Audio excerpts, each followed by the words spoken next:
fandarana vokarin'ny sampany fampalalam-baovao eto amin'ny Alliance 92. Renesinao amin'ny valina sakafo efa nialina.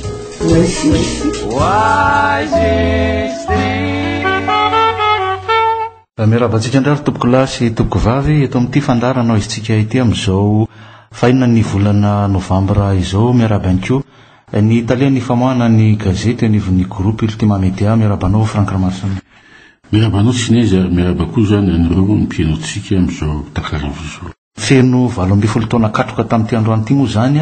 ny nandoran'ny sasany ny teny anaty-rova atao Manjakamiadana sy ny fasana fito miandalana. Hatramin'izao tsy hita ny tena marina mahakasika an'iny raharaha iny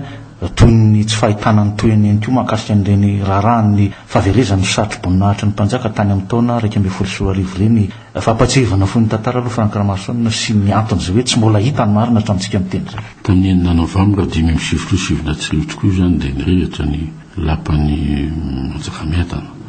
Ny fono culturel sy ara-tantara indrindra araky ny teny français patrimoine isika malagasy ary atao hoe misy symbole de la souveraineté nationale izy ny teny français satria ny fiandrianam-pirenena antsika mihitsy zany no mitorana ary navalo tantara mihitsy zany ny zava-nitranga teto zany teo alohan' zay izy ny lapan'ny Manjakamiadana teo zany no toetra ireo mpanjaka vavitsika tadiorina ny premier ministre moa dia teo amin'ny lapan'ny Ndafevar zay mahainko asa dino zay tamin'ny 1977 amizay na 78. Ny zavatra tsaro marina amin'izay zany dia ny hoe raha tantara dia azadiny fa tamin'ny 1958 fahalodimy fisivatsilo zany dia ny ranikabary général de Gaulle teo Mahamasina dia nanondro ny lapan'ny Manjakamiadana izy io maverika aminareo izy ny fiandrianan'ny pirenenareo maverika aminareo izy ny fahalofatena ka dia io no ihany no palais lapan'ny Manjakamiadana zany izay toeranareo amin'izay fotoana tamin'izany fotoana zany. Zany io mifono amin'ny tantaran'i Madagasikara zava-dehibe zany satria eo amin'ny éducation zany amin'ny culture tsika tsy azo kosehina mihitsy ny fisian'io lapa io. Zavatra mampalahelo nefa dia hatramin'ny izay 12 taona zay dia betsaka ihany ireo zay nanandrana toko tsara nanandrana hoe nanamboatra ana reconstruction io lapa Manjakamiadana io. Hatramin'izao nefa mbola tsy vita izy na dia nisy ary ny zavatra voalohany nateo nisy koa tamin'ny andro fitondrana teo aloha tamin'ny andro ingary valomany nefa nisy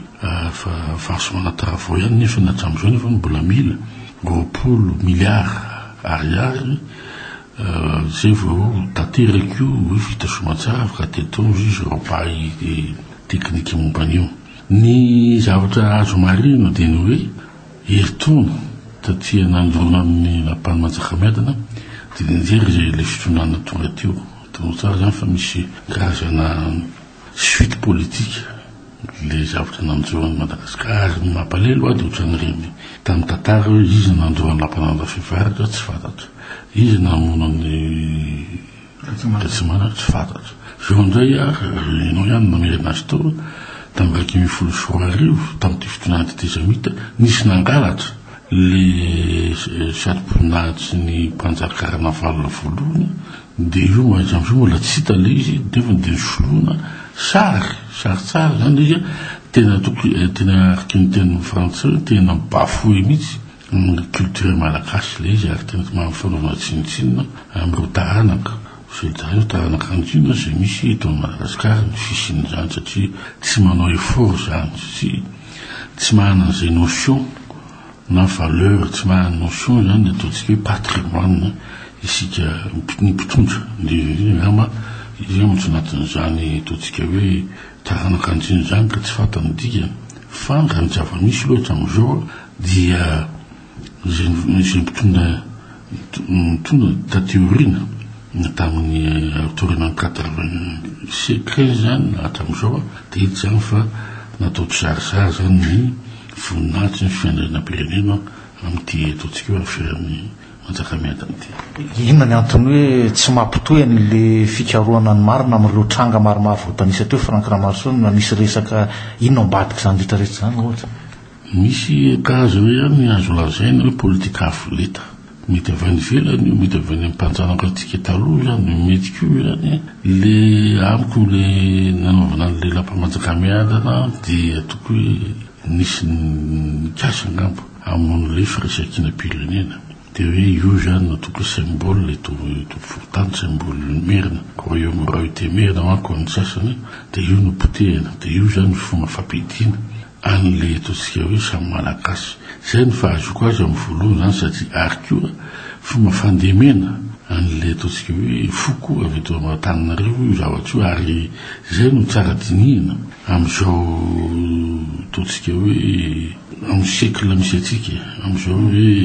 le izy zany le fiandranam-pirenena mihitsy nohatrany hoe marisarisa zany zao tsy tiany hafa ho velomina ary hitanao tsara zany bezaka ilay fanjakazakana ny vahiny amin'ny zavatra maromaro amin'ny zava-misy eto amin'ny lafiny ekonomika lafiny politika hitanao zany amin'ny lafiny fifidiana fa raha mahitan'izany ianao dia le fandemetsainy no atao na ohatrany hoe izy mandidy amin'ny fifidiana izy mandidy ekonomika izy mandidy amin'izay te hoe ho avy Madagasikara na amin'ilay hoe ahoana ny fitrandrana ny rimakibony tany no fitrandrana ataontsika hoe zavaboary eto hitanao tsara zany fa ao anatin'izay ngamba ny olona ngamba tsy mieritreritra zay fisainako zay fa eo amin'le fiandranam-pirenena ny gasy ny tokony hitondra fanjakana amin'ny fahefana feno zay misy eto Madagasikara fa tsy saribakolony avy any ivelany saribakolony ataontsika hoe comité international fa zay zava-ditsika atao no tokony atao eto Madagasikara ohatrany nataon'ny Corée du Sud ohatrany nataon'ny Chine ohatrany nataon'ny firenena aziatika tsika moa fangaro amin'ny firenena afrikana dia zay no tokony hoe voagezo anatin'izay fisainan'izay ka ataoko ngamba fa fomba ray androany fieritreretana réflexion ho an'ireo ataontsika hoe tia tanindrazona tsy mbe nationaliste tia tanindrazona hoe ahoana no mijerenanao avitsika mba isika amin'izay no ife ny tanindrazantsika na amin'ny lafiny politika na amin'ny lafiny ekonomika. Zay ny mahakasika ny iny-resaka nandorany sasany teny anaty roviny Frank Ramarsson fa misy ihany koa ny mpanao politika mikopakafo amin'izao fotoana izao eo reo sefokotany sasatsasany tatoato mitaky ny andavanan'ny senita ny kandida sasany mivondrona amin'ilay collectif de candidats nahazo oatra faingona raha isan-jato teo tamin'ny fifidianana teo mitaky ny amin'ny hoe fanana ny fifidianana filoham-pirenena fiodinana voalohany lafiny tsy fahatombanana sy ny lesoka tamin'ny fifidianana iny no natanatin'izany rehetrarehetra zany ny hevitra raha ohatra momban'ny sefokotany zany dia fahalazaina tsara fa ny senita dia nasaina hoe organe indépendant zany hoe mahaleotena ny ataontsika hoe miorganiser ny élection eto Madagasikara fitaovitra anaty feuille de route zany nisy koa ary senita aloha nisy koa ary tamin'ny andro Ngaratsiry nisy koa fa nisy ny comité électoral national zay ny hoe fa zany hoe tsy nahalotena hoe izy mihitsy mikarakara ny fifidianana ny zavatra tsara marina manko le ao anatin'izay fisainan'ny sefokotany sy ny sefiny maromaro dia milafiny ara-bola satria raha miteny ianao zay mahita ny commentaire rehetra zay mandeha dia hoe fa nomeny fanjakana 60 milliards d'ariary izy fa nomeny ireo mpamatsy vola SPD 60 millions d'ariary le passé nakaiza daolo mivoly dia ohatrany misy ihany alailo-kanina ihany eo amin'ny sefokotany satria sefokotany dia agent déconcentré de l'État ny agent électoral dia ny senita zany ny responsable ny fifidianana fa tsy ny sefokotany zao zany zao sefokotany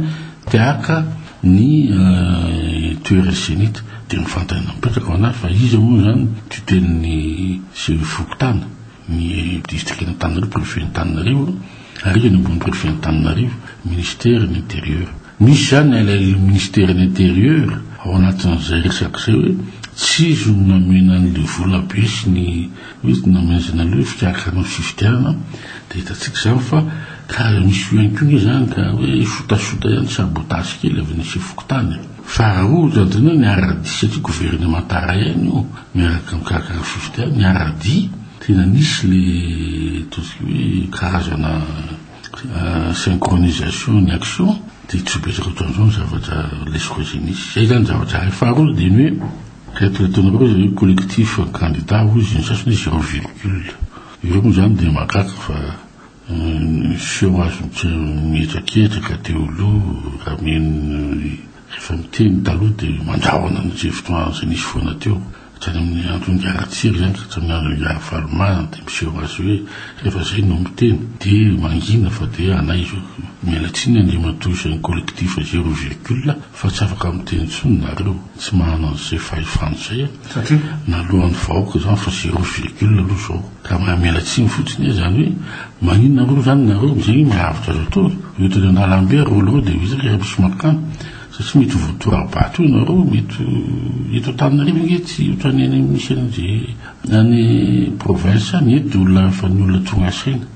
mahala tsara zay no tokony atao misy ny lesiko marako zany misy ny zava-misy misy mametraka rekity fa ny zavatra hita kosa dia ny hoe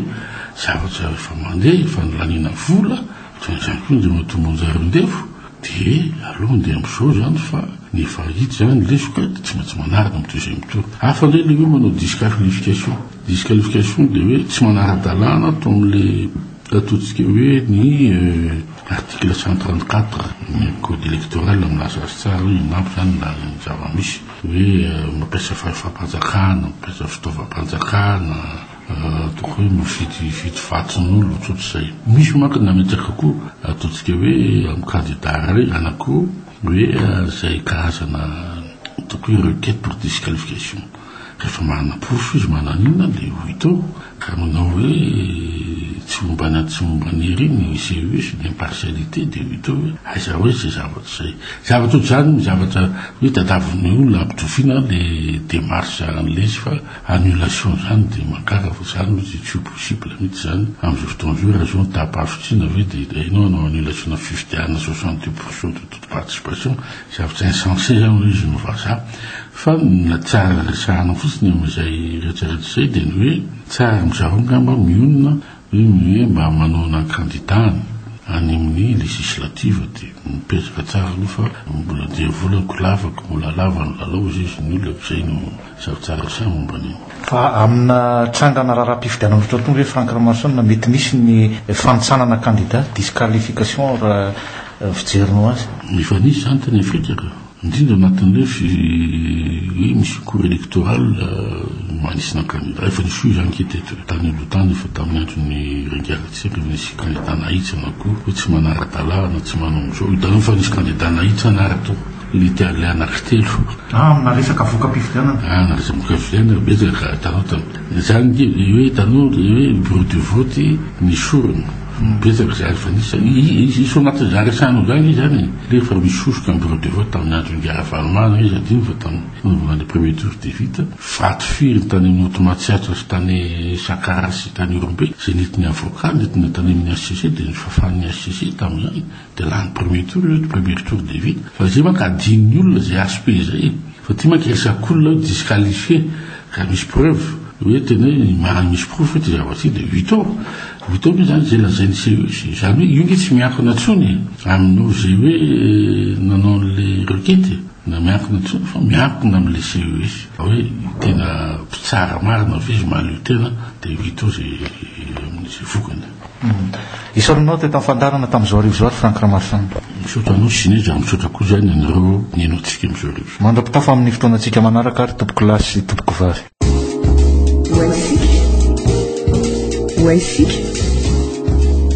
fandarana vokariny sampany fampahalalam-baovao eto amin'ny Alliance 92